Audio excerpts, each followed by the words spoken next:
ಸ್ಟೆಫನನು ಮತ್ತು ಫಿಲಿಪ್ಪನು. ಸ್ಟೆಫನನೆಂಬ ವ್ಯಕ್ತಿಯು ಆದಿ ಕ್ರೈಸ್ತ ನಾಯಕರಲ್ಲಿ ಒಬ್ಬನಾಗಿದ್ದನು. ಎಲ್ಲರೂ ಅವನನ್ನು ಗೌರವಿಸುತ್ತಿದ್ದರು. ಪವಿತ್ರಾತ್ಮರು ಅವನಿಗೆ ಹೆಚ್ಚು ಶಕ್ತಿಯನ್ನು ಮತ್ತು ಜ್ಞಾನವನ್ನು ದಯಪಾಲಿಸಿದರು. ಸ್ಟೆಫನನು ಅನೇಕ ಅದ್ಭುತಗಳನ್ನು ಮಾಡಿದನು. ಯೇಸುವಿನಲ್ಲಿ ನಂಬಿಕೆ ಇಡುವಂತೆ ಅವನು ಬೋಧಿಸಿದಾಗ ಅನೇಕ ಜನರು ಆತನನ್ನು ನಂಬಿದರು. ಒಂದು ದಿನ ಸ್ಟೆಫನನು ಯೇಸುವಿನ ಬಗ್ಗೆ ಬೋಧಿಸುತ್ತಿದ್ದನು. ಆಗ ಯೇಸುವನ್ನು ನಂಬದ ಕೆಲವು ಮಂದಿ ಯಹೂದ್ಯರು ಬಂದು ಅವನ ಸಂಗಡ ತರ್ಕ ಮಾಡಲು ಪ್ರಾರಂಭಿಸಿದರು. ಅವರು ಬಹಳ ಕೋಪಗೊಂಡು ಧಾರ್ಮಿಕ ಮುಖಂಡರ ಬಳಿಗೆ ಹೋಗಿ ಅವನ ಬಗ್ಗೆ ಸುಳ್ಳು ಸಾಕ್ಷಿ ಹೇಳಿದರು.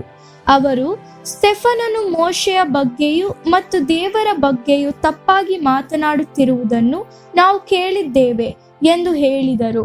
ಹಾಗಾಗಿ ಧಾರ್ಮಿಕ ಮುಖಂಡರು ಸ್ಟೆಫನನನ್ನು ಬಂಧಿಸಿ ಅವನನ್ನು ಮಹಾಯಾಜಕನ ಬಳಿಗೂ ಮತ್ತು ಯಹೂದ್ಯರ ಇತರ ಮುಖಂಡರ ಬಳಿಗೂ ಕರೆತಂದರು.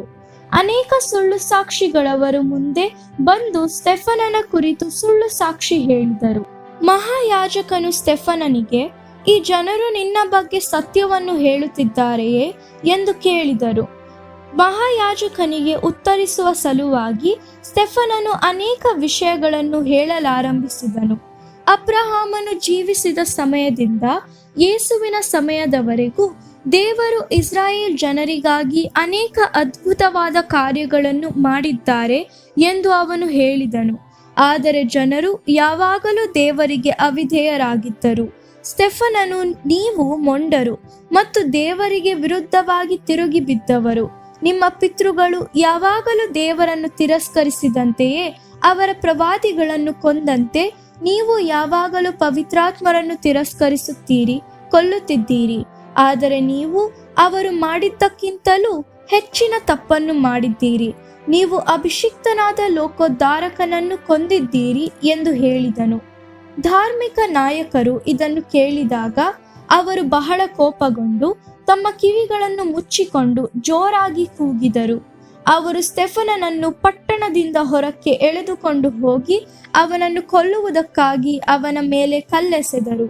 ಸ್ಟೆಫನನು ಸಾಯುತ್ತಿರುವಾಗ, ಯೇಸುವೆ, ನನ್ನ ಆತ್ಮವನ್ನು ಸೇರಿಸಿಕೋ ಎಂದು ಕೂಗಿದನು.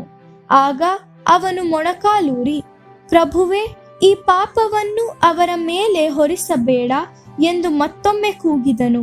ಅನಂತರ ಅವನು ಸತ್ತನು.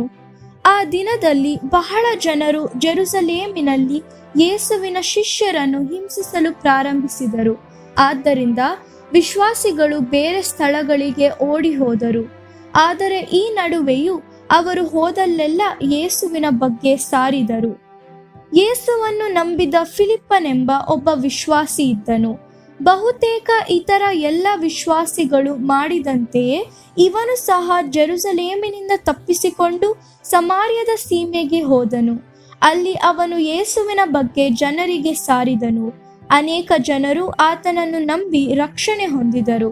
ಒಂದು ದಿನ ದೇವರ ಬಳಿಯಿಂದ ಒಬ್ಬ ದೇವದೂತನು ಫಿಲಿಪ್ಪನ ಬಳಿಗೆ ಬಂದು, ಅಡವಿಗೆ ಹೋಗಬೇಕು ಮತ್ತು ಅಲ್ಲಿರುವ ಒಂದು ದಾರಿಯಲ್ಲಿ ನಡೆದುಕೊಂಡು ಹೋಗಬೇಕೆಂದು ಅವನಿಗೆ ಹೇಳಿದನು. ಫಿಲಿಪ್ಪನು ಅಲ್ಲಿಗೆ ಹೋದನು. ಅವರು ದಾರಿಯಲ್ಲಿ ನಡೆದುಕೊಂಡು ಹೋಗುತ್ತಿದ್ದಾಗ ತನ್ನ ರಥದಲ್ಲಿ ಪ್ರಯಾಣ ಮಾಡುತ್ತಿದ್ದ ಒಬ್ಬ ಮನುಷ್ಯನನ್ನು ನೋಡಿದನು.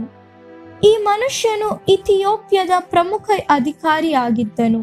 ಪವಿತ್ರಾತ್ಮರು ಫಿಲಿಪ್ಪನಿಗೆ, ಈ ಮನುಷ್ಯನ ಬಳಿಗೆ ಹೋಗಿ ಮಾತನಾಡು ಎಂದು ಹೇಳಿದರು. ಆದ್ದರಿಂದ ಫಿಲಿಪ್ಪನು ರಥದ ಬಳಿಗೆ ಹೋದನು. ಇಥಿಯೋಪ್ಯದವನು ದೇವರ ವಾಕ್ಯವನ್ನು ಓದುತ್ತಿರುವುದನ್ನು ಅವನು ಕೇಳಿಸಿಕೊಂಡನು. ಪ್ರವಾದಿಯಾದ ಯೆಶಾಯನು ಬರೆದಿರುವಂಥದ್ದನ್ನು ಅವನು ಓದುತ್ತಿದ್ದನು. ಆ ಮನುಷ್ಯನು ಓದುತ್ತಿದ್ದದ್ದು ಏನೆಂದರೆ, ವಧಿಸುವ ಸ್ಥಾನಕ್ಕೆ ಒಯ್ಯಲ್ಪಡುವ ಕುರಿಮರಿಯಂತೆ ಅವರು ಆತನನ್ನು ಒಯ್ಯುವರು. ಕುರಿಮರಿಯು ಮೌನವಾಗಿರುವಂತೆಯೇ ಅವರು ಸಹ ಒಂದು ಮಾತನ್ನು ಆಡಲಿಲ್ಲ. ಅವರು ಆತನಿಗೆ ಅನ್ಯಾಯವನ್ನು ಮಾಡಿದರು ಮತ್ತು ಆತನನ್ನು ಗೌರವಿಸಲಿಲ್ಲ. ಅವರು ಆತನ ಪ್ರಾಣವನ್ನು ತೆಗೆದು ಬಿಟ್ಟರು. ಫಿಲಿಪ್ಪನು ಇಥಿಯೋಪ್ಯದವನಿಗೆ, ನೀನು ಓದುತ್ತಿರುವುದು ನಿನಗೆ ಅರ್ಥವಾಗುತ್ತಿದೆಯೋ ಎಂದು ಕೇಳಿದನು. ಇಥಿಯೋಪ್ಯದವನು, ಇಲ್ಲ, ಯಾರಾದರೂ ನನಗೆ ಅರ್ಥ ತಿಳಿಸಿಕೊಡದ ಹೊರತು ಅದು ನನಗೆ ಅರ್ಥವಾಗುವುದಿಲ್ಲ. ದಯವಿಟ್ಟು ನನ್ನ ಬಳಿಯಲ್ಲಿ ಬಂದು ಕುಳಿತುಕೋ. ಯೆಶಾಯನು ಯಾರ ಕುರಿತು ಬರೆದಿದ್ದಾರೆ, ತನ್ನ ಕುರಿತೋ ಅಥವಾ ಮತ್ತೊಬ್ಬನ ಕುರಿತೋ ಎಂದು ಹೇಳಿದನು. ಫಿಲಿಪ್ಪನು ರಥವನ್ನೇರಿ ಕುಳಿತುಕೊಂಡನು. ಆಗ ಅವನು ಇಥಿಯೋಪ್ಯದ ಮನುಷ್ಯನಿಗೆ, ಯೆಶಾಯನು ಯೇಸುವಿನ ಬಗ್ಗೆ ಬರೆದಿದ್ದಾನೆ ಎಂದು ಹೇಳಿದನು. ಫಿಲಿಪ್ಪನು ದೇವರ ವಾಕ್ಯದ ಇತರ ಭಾಗಗಳ ಕುರಿತಾಗಿಯೂ ಸಹ ಮಾತನಾಡಿದನು. ಈ ರೀತಿಯಾಗಿ ಅವನು ಆ ಮನುಷ್ಯನಿಗೆ ಯೇಸುವಿನ ಸುವಾರ್ತೆಯನ್ನು ಹೇಳಿದನು. ಫಿಲಿಪ್ಪನು ಮತ್ತು ಇಥಿಯೋಪ್ಯದವನು ಪ್ರಯಾಣ ಮಾಡಿಕೊಂಡು ಬರುತ್ತಿರುವಾಗ ಅವರು ನೀರಿರುವ ಜಾಗಕ್ಕೆ ಬಂದರು. ಇಥಿಯೋಪ್ಯದವನು, ಅಗೋ, ಇಲ್ಲಿ ನೀರಿದೆ, ನನಗೆ ದೀಕ್ಷಾ ಸ್ನಾನ ಮಾಡಿಸಬಹುದೇ ಎಂದು ಕೇಳಿದನು.